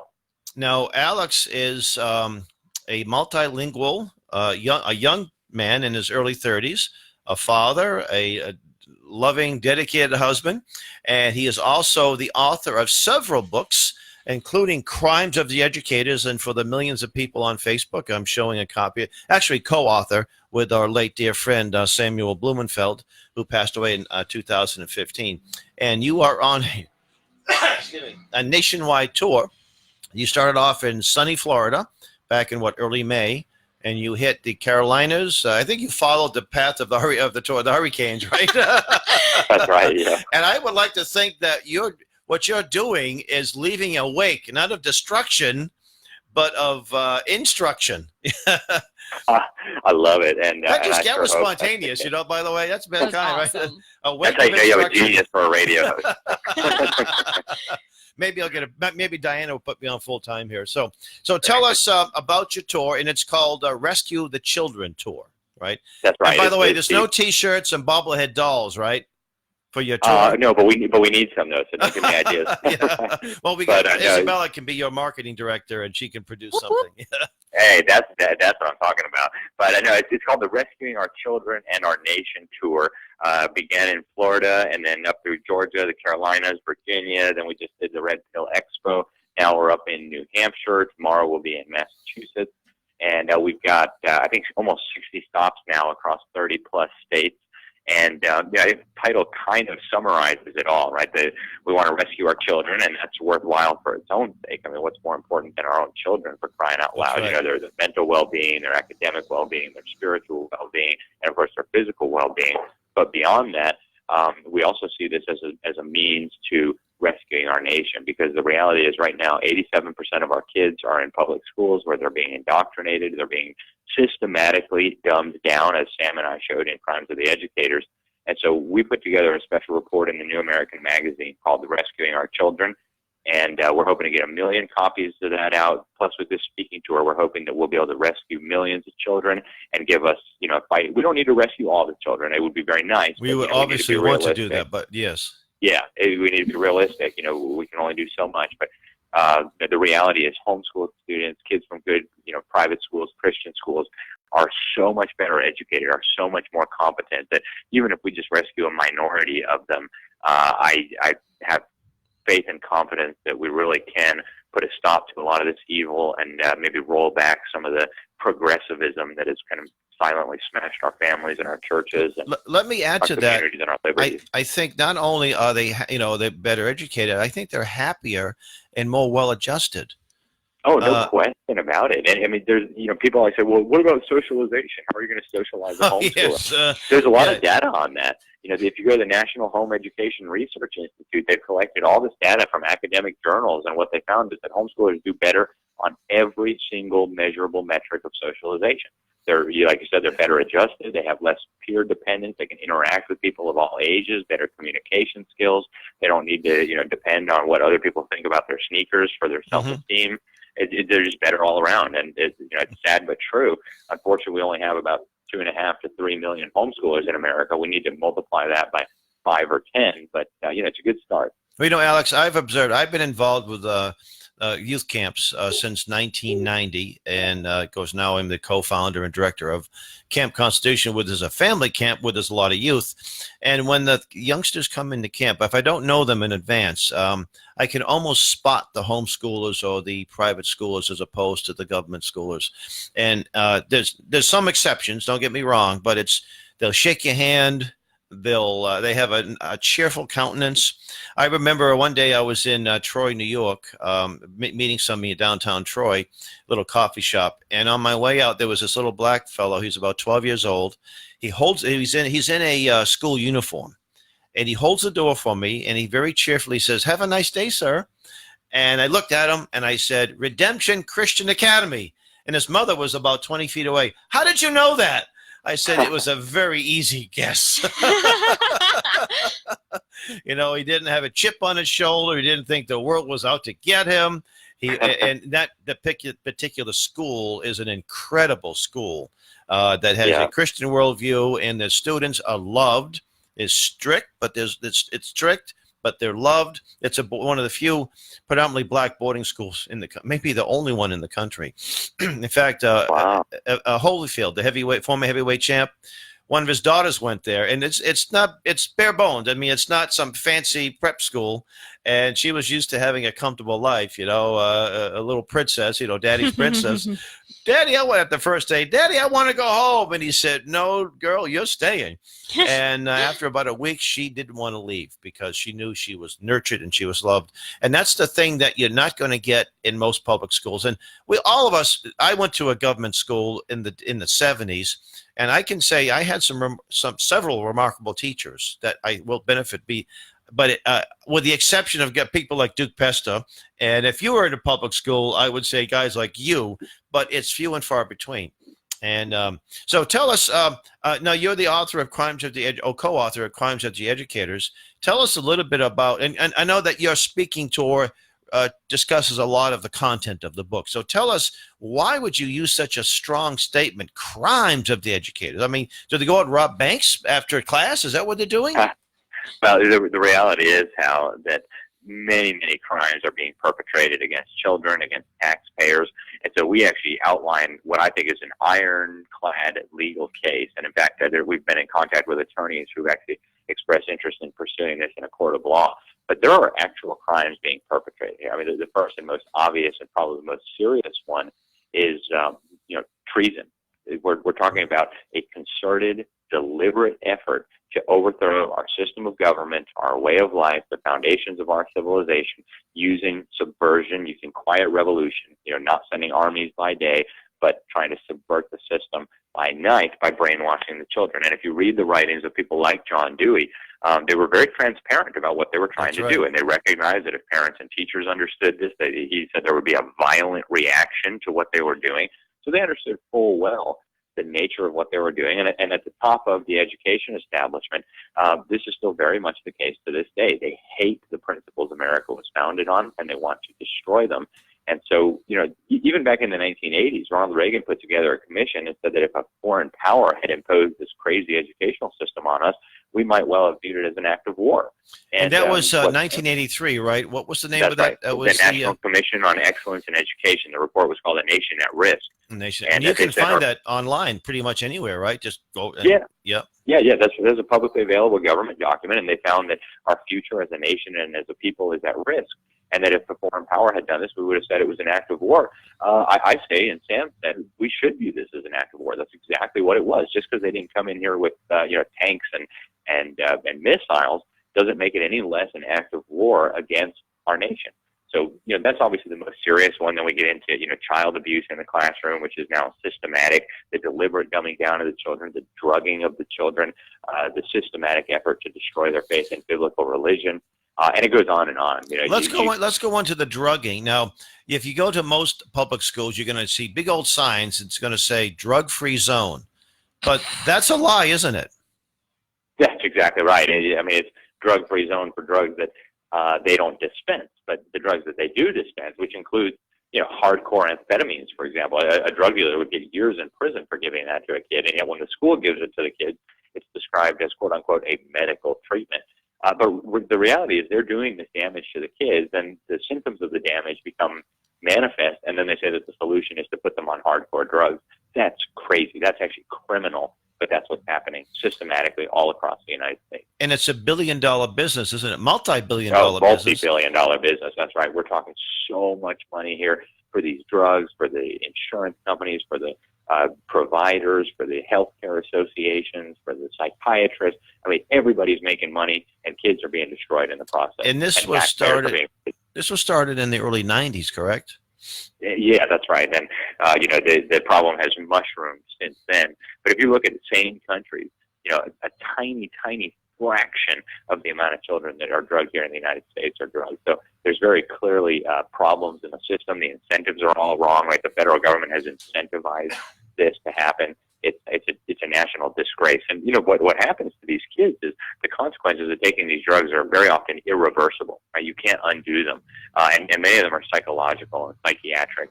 And if you read the warning labels on these drugs, I mean, the companies themselves will tell you some of the horrors that these medicines lead to. Yeah. That's right, and mass murder.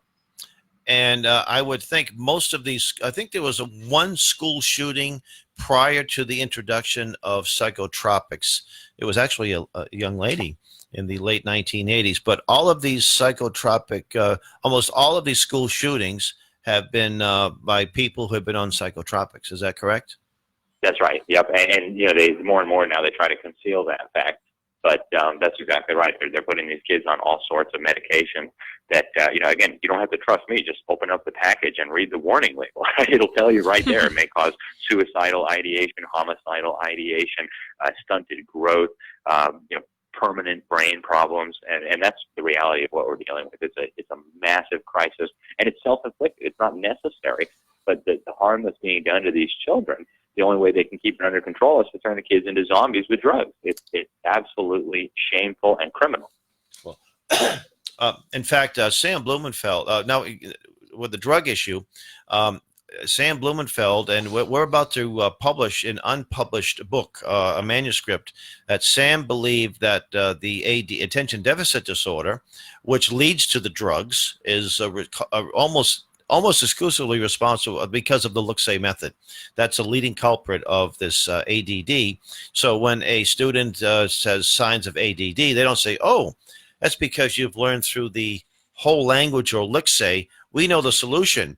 We're going to give Hal Shurtleff and Alex Newman a call. We're going to get their Alpha Phonics book," right? They don't do that. They say, "Drug the little son of a gun, because we'll get a nice little kickback from the government, and we won't have to deal with this person. He's going to graduate in 3 years, and we'll be done with him." That's exactly what happens. And you're exactly right, Hal. The solution to most of these problems is simply to teach the kids how to read properly. And Sam understood that, and he actually did a phenomenal job of that. Even the damaged kids, even the kids where the damage had already been done, he would take dyslexics and teach them how to read properly with phonics with his very simple tool. And I can vouch for the tool. I've used it on my own children, and they're phenomenal readers.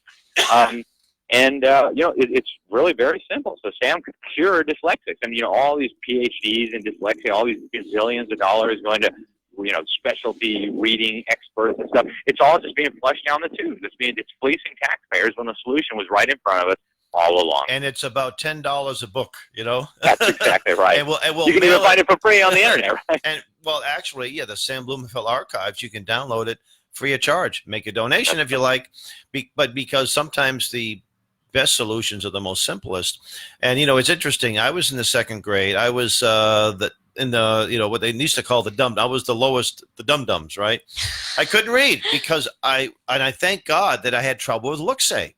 Yeah, we used to use those terms back then. They weren't very nice, but we kind of got over it, So the teacher said to my mom, who was born in 1920, and that's all she knew was phonics.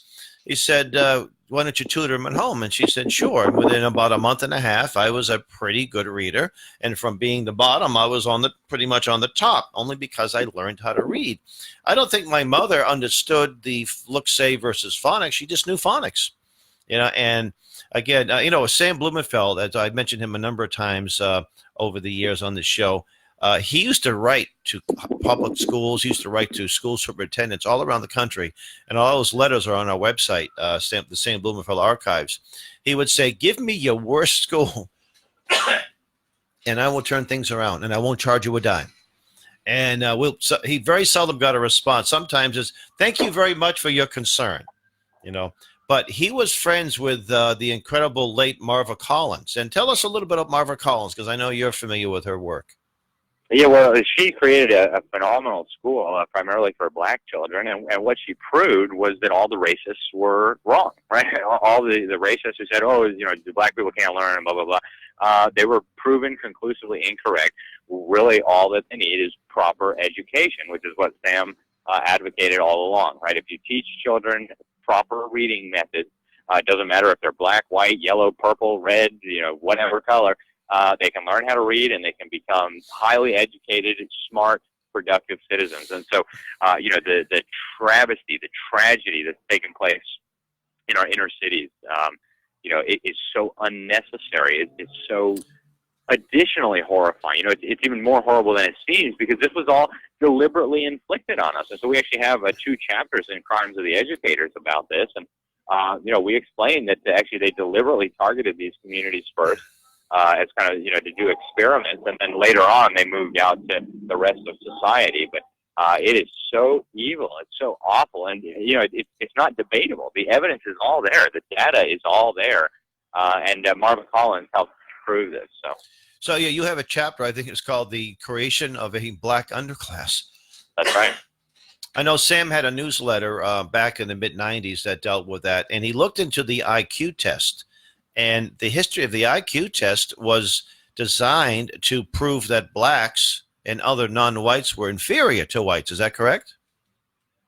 That's what I understand, yep. And it came out of Worcester, Massachusetts, the college out of Worcester, the Clark University, to justify eugenics. It was, and not to say that there are some people who are going to do better than others. That's just the way God made us. Doesn't mean you're not, you're a good bad person or a good person. There are some people like Duke Pesta, who was the first guest and a colleague of yours. Duke said, forget, he said, when it comes to English, when he was in the second grade, he was ready to be a professor, but forget an English professor, but math, forget it, like you. He said math was not his subject, right? And it still isn't, because he was in a different time zone. He had to figure out what time should he call in. I thought, wait a minute, I think we're okay if you call in at your time is too. I said, oh, okay, that's right. So that's the way, some people have certain skills and some people are more athletic than others. And it doesn't mean that other people aren't as athletic or are bad, worse than you. It's just the way God made us. It's our differences. And those differences, I mean, your strengths should be highlighted. And that's it. Hey, if you're a great scientist, you shouldn't be teaching English. You should be teaching science or becoming a scientist, etc. Yep. And, it's so tragic that all this has been lost. And it's interesting that you mentioned eugenics. I think a lot of people don't realize that the progressive utopians who created the government school system that we operate under today, many of them were the same quacks and wackadoodles who jumped on board the eugenics bandwagon. That's right. Who wanted to, very Hitlerian. They wanted to perfect the human gene pool by weeding out the DNA they considered to be undesirable. And, we saw where that leads. And nowadays, the progressives like to pretend that it's conservatives and Republicans who believe that nonsense. But, they can't get the stink of that off of them. That's their thing, and it always has been their thing. Margaret Sanger and all these people all these groupies around John Dewey, that was their thing. They believed in eugenics. They believed they were superior to everybody else. And they wanted to guide reproduction wisely. Very, very much along the lines of what Adolf Hitler was doing, because they believed in these quack ideas. And, the evolution was kind of their guiding ideology. And they thought, well, hey, just like Hitler, hey, if we can evolve people to be superior by getting rid of, say, black people or, whatever race they chose to target, then, we'd all be better off. And, of course, that's nonsense. That's disgusting. But that's what these people believe. In fact, the Nazis didn't teach us. We taught, when I say we, the eugenics taught the Nazis. The American eugenics, and Hitler, he was very appreciative of the work they've done. And in fact, Margaret Sanger, who's Planned Parenthood, I mean, if you're a Democrat elected to Congress, you must be a strong, hardcore supporter of Planned Parenthood, or they will reject you. In fact, it's fascinating that in 1938, Margaret Sanger wrote a letter to Dr. Clarence Gamble, who was the president of the Eugenics Society. And you can find that letter online. It came out of Smith College, where her papers are. And we went to the house across the street from where we used to live in Milton, Massachusetts. And she said in so many words that we don't want the people to think we want to exterminate the Negro race. And no, she wasn't performing abortion. She was performing birth control. And she said, we have to get the clergy members and we have to get the doctors. And Gamble said, no, we don't want, no, he wasn't in favor of that. And it's just ironic that we had one of our instructors, who happens to be a black minister, Reverend Stevie Kraft. He read the letter across the street. We have it on our YouTube channel. So please just put in Clarence Gamble and Reverend Kraft and you'll see it come up. And he simply reads the letter and comments on it. 5 doors down was it's a private residence, but it's where Judge H.W. Bush was born. He just passed away in fact, he died the day that we were in front of the house. His dad, Prescott Bush, was the first treasurer of Planned Parenthood. And, when I have some time, I'm going to go into the Gamble's papers. Gamble was the grandson of one of the founders of Procter & Gamble. And he inherited some money, and he was able to dedicate his time to researching spermicides and, things of that nature. And that's his legacy. But I don't have any smoking gun with, I don't have any correspondence between Prescott Bush and Gamble, but they lived nearby at the same time frame. And I because he was the first treasurer of Planned Parenthood, there's got to be a friendship, and there should be some interesting letters. I shouldn't say this on air because somebody at Harvard's going to get those letters and throw them away. All the damning information.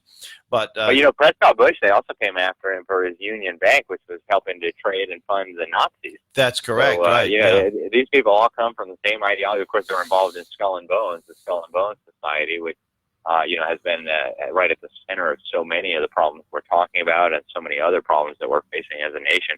But on these Planned Parenthood days, we used to, when I was at university, we would print up these quotes with Margaret Sanger pictures on huge posters, and we would go sit up at the University of Florida. And, these horrifying quotes, and people would come up to us and be like, how dare you have that quote? Oh, no, that's the founder of Planned Parenthood. And she never said that. So we would go to the library and get the book that she wrote, and we'd have them right there on the table so that when somebody said, oh, she didn't write that, we'd say, well, here's her book. Here's the page and then where you can find what they do instead of saying, gee, maybe I was lied to, and I'm sure you got some converts there, but most of them they'll call you a fascist because how dare you destroy my worldview? You have no right to challenge me intellectually and morally. Give them a moral dilemma. Yeah, I have very strong opinions about Planned Parenthood and all that stuff because I am a pro-life person. I believe that every person has a right to live given by God, and it doesn't matter what you believe in. Nobody has the right to kill a child who's completely innocent before they even have a chance to be born. That's right. Because my youngest sister was born with Downs. And it's like, oh yeah, those people in Planned Parenthood, they would have snuffed out her life because she doesn't have a chance to live a better life. It's just, are you God? I bet you she's probably been a total blessing to you and your family. Oh my goodness, she's the best. She is such a smart little girl. She can give high fives, she can give handshakes, knuckles. She's an amazing person that I'm so glad was spared from that. And I'm glad my mom was, has a sense of morality, and she's like, no. Well, when my wife was pregnant with my son, who's now 22, they said that he might be Downs and you should do an amnio. Now, the nurse who was doing this didn't like to do it, and of course, a lot of the people in the medical profession are the ones that are making these choices or promoting the wrong choices. And I said, no. I said, why do you want to do an amnio? Which, by the way, can cause a death of the baby. It's relatively risky. Well, the baby might be Downs. I said, okay, then what? And they didn't say, well, maybe you want to kill the baby. They didn't say that, but that's what they were alluding to. And, the pregnancy is supposed to be an important, it's a great time. It's where the other children can feel, and they bond with the baby. And, the poor baby, the Down syndrome, what makes them Downs is that their IQ is about 50 to 60, right? Now, in the eyes of God, we are pretty stupid. I mean, you can't measure. God's IQ cannot be measured. So for the average IQ is about 100. Yeah, probably. That's the average IQ. He created the DNA. I'm pretty sure his intelligence is way above ours. That's right. So for the sake of 40 IQ points, we're willing to kill. So if God used that same standard, we would have been wiped out long time ago. A long time ago. And it goes right back to what we're saying on this tour, Hal. As these educational criminals destroy children's belief in biblical religion, they lose the understanding that every one of those babies is made in the image of God, and every one of those babies has value, whether he or she might have less IQ points or more IQ points, or a different skin color or a different head shape. They're all made in the image of God. God gave them life, and we have no right to take it away. But because 87% of our kids are stuck in these institutions 5 days a week, 8 hours a day for 12 years, they're being so brainwashed that they can actually go out and think that it's reasonable to kill an unborn baby, or now in the case of the governor of Virginia, to kill a post-born baby, and soon to kill old people. That's how they prepare the way for these atrocities. That's how they did it in Germany. That's how they did it in Russia, the Soviet Union and in China and in Cuba and everywhere else. They brainwash the people until they're willing not just to tolerate atrocities, but to help perpetrate atrocities. And that's where this is going in America, too. So we have about 2 minutes left. Where can the millions and millions of viewers and listeners, if they want to find out where you'll be speaking, where can they find that? Well, they can order a copy of the special report at thenewamerican.com/rescuing our children. And if they want to find me on speaking tour, go to Liberty Sentinel, SENTINEL.org/ Tour, Tour. That's libertysentinel.org/tour. I'll be in Plymouth, New Hampshire tonight. I'll be in Cape Cod tomorrow for lunch, and I'll be in Reading, Massachusetts tomorrow for dinner at 6:30. We're almost there. full, so you'd have to call me. We'll find a place for you. There's about maybe 4 or 5 places left. So at 857-498-1309. But you can also watch Alex on YouTube. We just put his name in there. Put good-looking smart guy, and your videos will pop right up, right? All right. Thank you, Alex. God bless you on the tour, God too. bless you guys. Bye. Thank you so much. Bye-bye, guys. Okay, we have 1 whole minute left. Well, we have 1 minute left, so we can promote this beautiful camp program. It's coming right up, July 28th to August 3rd at the Pittsfield at the Lakeside Christian Camp and Conference Center. You know Janine Turner? You know who she is? She was in the Gosnell movie. She's an actress. We got a hold of they got a hold of us, and she will either be there in person or Skype in and teach a couple of classes. Wow. We have a British Lord Christopher Monckton will be there teaching us about the wickedness of the European Union, and we have one of the top climate scientists in the world, Professor Willie Soon, will be exposing the climate change fraud. He comes with his whole family, and we have tuition help available. It's a family camp for entire families, unaccompanied minors or unaccompanied adults. So campconstitution.net, and please visit us on our YouTube channel, subscribe, and share those videos too. So, well, thank you. You're listening to the Dianna Ploss Show on WSMN 1590 AM, Nashua's Talk Radio.